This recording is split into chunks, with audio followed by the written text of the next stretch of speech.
ഇന്നത്തെ റെസിപ്പി താള് വെച്ചിട്ടുണ്ടാക്കുന്ന ഒരു അവിയലാണ്.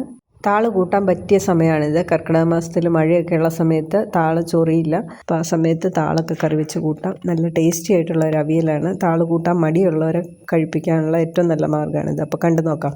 ശീമച്ചേമ്പിൻ്റെ താളാണ് ഞാൻ എടുത്തിരിക്കുന്നത്. 2 തണ്ട് എടുത്തിട്ടുണ്ട്. താളെടുക്കുമ്പോൾ എപ്പോഴും മൂക്കാത്ത താള് നോക്കി എടുക്കണം. എല്ലാവർക്കും അറിയായിരിക്കും, അറിയാത്ത ആൾക്കാർക്ക് വേണ്ടിയിട്ടാണ് പറയുന്നത്. താള് മുറിച്ചെടുത്ത് കഴിയുമ്പോൾ അതിൻ്റെ സൈഡിൽ നിന്ന് വരുന്ന ആ വെള്ളം കയ്യിൽ പറ്റാതെ നോക്കണം. കയ്യിൽ പറ്റിയാലാണ് ചൊറിയുന്നത്. ഇപ്പോൾ ശീമച്ചേമ്പിൻ്റെ ആയാലും ഇതും ചൊറിയാറുണ്ട് കയ്യിൽ പറ്റുമ്പോൾ. പക്ഷേ ഇത് വെന്ത് കഴിയുമ്പോൾ ഇതിന് ചൊറിച്ചിലൊന്നും ഉണ്ടാവാറില്ല. ഞാനിപ്പോൾ എൻ്റെ കയ്യിൽ അല്പം വെളിച്ചെണ്ണ തേച്ചിട്ടാണ് ഇത് ചെയ്യുന്നത്. ഇതിൻ്റെ ഈ മേളിലെ ഈ തൊലിയൊക്കെ ഒന്ന് ഇതുപോലെ ഒന്ന് അടർത്തിയെടുത്ത് കളയാം. തൊലി കളഞ്ഞിട്ട് ഇത് നന്നായിട്ടൊന്ന് കഴുകി എടുത്തിട്ടുണ്ട്. ഇനി ഇതിനെ അവിയലിന് അരിയുന്ന പോലെ നീളത്തിൽ കട്ട് ചെയ്തിട്ട് ചെറിയ കഷ്ണങ്ങളായിട്ട് അരിഞ്ഞെടുക്കാം. പിഞ്ച് താളെടുക്കുമ്പോൾ ഉണ്ടല്ലോ, അതിനകത്ത് ഇതുണ്ടോ, ഇതിൻ്റെ ചേമ്പിൻ്റെ ഇലയാണ് ഇത് ചുരുണ്ടുകൂടി ഇരിക്കുന്നത്. പുതിയ നാമ്പല വരുന്നതാണ്. അതും എടുക്കുക ഇതിൻ്റെ കൂടെ. കണ്ടോ, ഈ ഒരു തണ്ടിനകത്ത് ഇങ്ങനെ ചുരുണ്ടിരിക്കുന്നത്. താള് കഴിക്കാൻ മടിയുള്ളവർക്കുണ്ടല്ലോ, ഇതുപോലെ അവിയൽ വെച്ച് കൊടുത്തു കഴിഞ്ഞാൽ മറ്റുള്ള കഷ്ണങ്ങളും കൂടെ ഇടണം. അതിൻ്റെ ഒപ്പം താളും കൂടെ ഇട്ടിട്ട് കറി വെച്ച് കൊടുത്തു കഴിഞ്ഞാൽ അറിയില്ല ഇതിനകത്ത് താളുണ്ടെന്ന്. താളെടുക്കുമ്പം കൈ കൂടുതലായിട്ട് ചൊറിയുന്നവരുണ്ടെങ്കിൽ ഗ്ലൗസ് ഇട്ടിട്ടൊന്നും ചെയ്യണേ. ഞാനിപ്പോൾ എൻ്റെ കൈ ചൊറിയുന്നുണ്ട്, എന്നാലും ഞാൻ എണ്ണ തേച്ചിട്ടുള്ളതുകൊണ്ട് അത്ര കാര്യമായിട്ടില്ല. മൂത്ത താളെടുത്ത് കഴിഞ്ഞാൽ ഭയങ്കരമായിട്ട് ചൊറിയുവേ. അത് പ്രത്യേകിച്ച് ചൂടുള്ള സമയത്ത് വെയിലത്തൊക്കെ നിൽക്കുന്ന താളാണെങ്കിൽ എടുക്കുകയോ ചെയ്യരുത്, നന്നായിട്ട് ചൊറിയും. ശീമച്ചേമ്പിൻ്റെ താള് ചൊറിയില്ല എന്നാണ് ഞാൻ കേട്ടിട്ടുള്ളത്. പക്ഷേ ഈ താള് ചൊറിയാറുണ്ട്.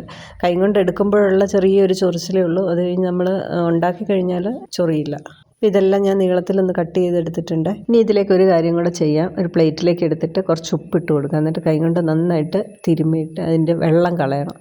ഉപ്പിട്ടൊന്ന് തിരുമ്മി കുറച്ച് നേരം വെച്ചിരുന്നാൽ നല്ല പോലെ വെള്ളം വരും ഇതിന്. അപ്പം ഞാനിത് വെക്കുന്നൊന്നുമില്ല, ഇപ്പം തന്നെ ഒന്ന് പിഴിഞ്ഞ് കളയുകയാണ്.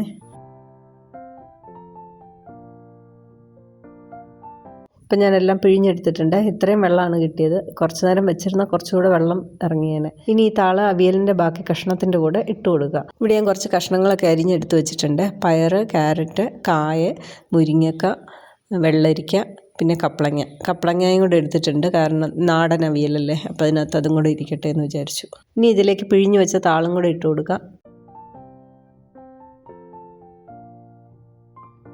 ഇത് വേകാനായിട്ട് ഇനി ഇതിലേക്ക് ഒട്ടും വെള്ളം ഒഴിച്ചു കൊടുക്കണ്ടേ. കാരണം വെള്ളമുള്ള കഷ്ണങ്ങളാണെല്ലാം. വെള്ളരിക്ക, കപ്പളങ്ങ, താള് എല്ലാം വെള്ളമുള്ള കഷ്ണങ്ങളാണ്. വെള്ളത്തിൻ്റെ ആവശ്യമില്ല. കുറച്ച് മഞ്ഞൾപ്പൊടി, കുറച്ച് മുളക് പൊടി ചേർക്കുന്നുണ്ട്. എരിവുള്ള മുളക് പൊടിയാണ് ചേർക്കുന്നത്. 1/2 ടീസ്പൂണേ ചേർക്കുന്നുള്ളൂ. മുളക് പൊടി കൂടുതൽ ചേർത്ത് കഴിഞ്ഞാൽ അവിയലിൻ്റെ കളറ് മാറിപ്പോവും, ആ മഞ്ഞ നിറം കിട്ടില്ല.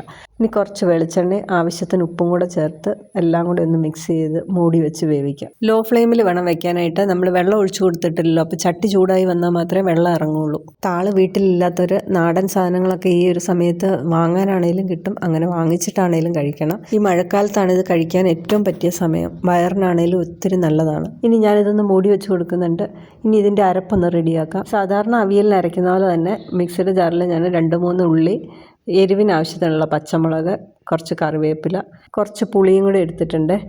ചേമ്പിൻ്റെ താളം എടുത്തിരിക്കുന്നതുകൊണ്ടാണ് ഞാൻ പുളി ചേർക്കുന്നത്. ഇതിനകത്ത് അല്പം തൈര് ചേർത്ത് അരച്ചാലും കുഴപ്പമില്ല. ഒരു 1/4 ടീസ്പൂൺ ജീരകം പൊടിച്ചതും കൂടെ ചേർക്കുന്നുണ്ട്. ഇനി ഇതിലേക്ക് 3-4 ടേബിൾ സ്പൂൺ തേങ്ങയും കൂടെ ചേർക്കാം. വെള്ളമൊന്നും ചേർക്കാതെ തരിതരിപ്പായിട്ടൊന്ന് അരച്ചെടുക്കുന്നുണ്ട്. ഇതുപോലെ ഒന്ന് അരച്ചെടുത്തിട്ടുണ്ട്.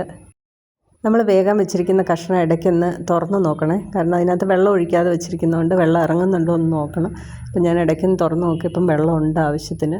ഒട്ടും വെള്ളം ചേർക്കാതെ തന്നെ ഇത്രയും വെള്ളമുണ്ട് ഇതിനകത്ത്. ഇനി ഒന്ന് ഇളക്കിയിട്ട് ഒന്നും കൂടെ ഒന്ന് അടച്ച് വെച്ച് കൊടുക്കാം. കുറച്ചും കൂടെ വേവുണ്ട്. ഇപ്പോൾ നമ്മുടെ കഷ്ണങ്ങളൊക്കെ വെന്തിട്ടുണ്ടായിരുന്നു. ഞാൻ അതിലേക്ക് അരപ്പിട്ട് കൊടുത്തിട്ടുണ്ട്. മിക്സിയുടെ ജാറ് കഴുകി ഒരല്പം വെള്ളം, 1-2 ടേബിൾ സ്പൂൺ വെള്ളം ചേർത്താൽ മതി. എല്ലാം കൂടി ഒന്ന് മിക്സ് ചെയ്യുക. മിക്സ് ചെയ്തിട്ട് ഒന്നും കൂടി ഒന്ന് മൂടി വെച്ച് കൊടുക്കണേ. ഒരു 10-30 സെക്കൻഡ് മതി, ഒന്ന് ആവി കയറാൻ മാത്രം.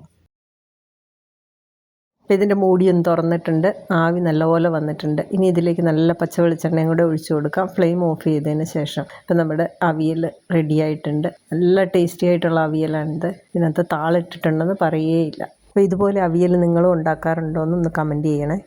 ഈ കർക്കിടക മാസത്തിൽ തന്നെ ഇതുപോലെ അവിയൽ നിങ്ങളൊന്ന് വെച്ച് നോക്കിയോ, എല്ലാവർക്കും ഇഷ്ടപ്പെടും. ഈ ഒരു റെസിപ്പി ഇഷ്ടപ്പെട്ടിട്ടുണ്ടെങ്കിൽ ചാനലൊന്ന് ലൈക്ക് ചെയ്യാനും ഷെയർ ചെയ്യാനും സബ്സ്ക്രൈബ് ചെയ്യാനും മറക്കരുത്.